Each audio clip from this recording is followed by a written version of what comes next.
Paul, McGuire, Grimes, A, B, C. Minneapolis Coleman, I talked to you for The Color Purple, and you're just one of my favorites. So thank you for the time today. I really appreciate it. Thank you. Good to talk to you. Yeah, good to see you again. Now, your character gets wrapped up in kind of the underworld of this white supremacist group. Take me through reading the scripts for the episodes. Do you kind of find the topical themes pull you in closer, or do you kind of question if you even want to sit in that headspace throughout the duration of filming? They actually pull me in closer because I think that, especially if I'm looking from the point of view from Muncie Daniels, someone who believes he's made all the right choices in his life, and then he's in this space where, he doesn't even know that he's got problems in his life. He knows he's got problems with his wife, with his two kids, but he feels like, he's on the precipice of getting his own show. So he's not even thinking that, there's no real big problems with him in the world. But even his point of view, I think that he's very centrist in his views in every single way. And this circumstance is throwing him in this space to really go deep and figure out what he really believes in, who he who actually are his allies, and the allies may look different than what you imagine they look like. So for him, it's about him getting back out into the world and seeing what he's really made of. So for me, it was an honor to sort of get into that space. It is a frustrating space, and it's really a taxing space. But especially I think in the first 5 episodes, I'm in like every single frame, and so but I knew that I can get into a psychology and really advocate for him. So I loved it. That's great to hear. Now, when I think about all the madness in the world around us right now, what do you, Coleman, turn to for joy and happiness? Oh man, that's a great question. I Thank turn you. I turn to my loved ones. I turn to my garden. I turn to waking up at 5 in the morning and looking at the ocean. I'm at the end of the day, and when I say this to people, they're like, "Really? Come on." I said, "No, I think I'm a pretty simple guy, actually. Like when I'm at home, I'm pretty simple. I don't need much. I need a good meal. I need a fireplace roaring. I need some good jazz, and I need some laughter."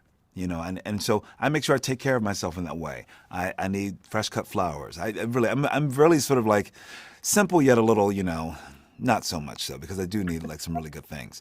But that's what brings me joy. I think, making sure that I'm aware that everything that I do is a beautiful privilege and opportunity.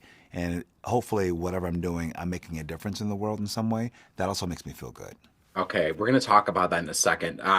But Muncie is this pundit at CNN, and he's got this high profile attached to him. Do you feel that way yet as an actor, that there are audience expectations about what they expect out of you as an actor? Oh, absolutely. I've been able to skirt those for a very long time because, I'm just coming more into the zeitgeist in an extraordinary way. But I've been known to be pretty wily and do very different things. So I don't know if I have that expectation. I think that I keep defying expectations, and I've been doing that for a long time. And so I'm happy that I'm being received at this time for someone who they're like, anytime I'm going to do something, it's not the same thing. And Right. that expectation has not been put on me because I didn't put it on myself. Yeah, no, I love that. I was thinking about while watching episodes kind of 3 and 4, you get to film in Times Square, and I know you and I both love the city of New York so Hmm. much. Did you actually film in Times Square, or was that Yeah. green screen? No, Like, do they? that was Times Square. We filmed our final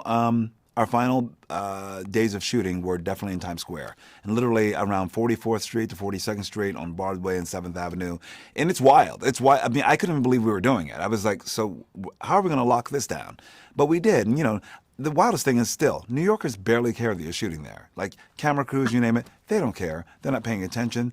The tourists care, but we did it in a really beautiful, strategic way where we had so many background, fantastic, glorious background players filling the space around me. So, they were in on it. But then we had regular New Yorkers right outside of us. But like Yeah. I'm saying, they were like, who cares? Yes. Yeah.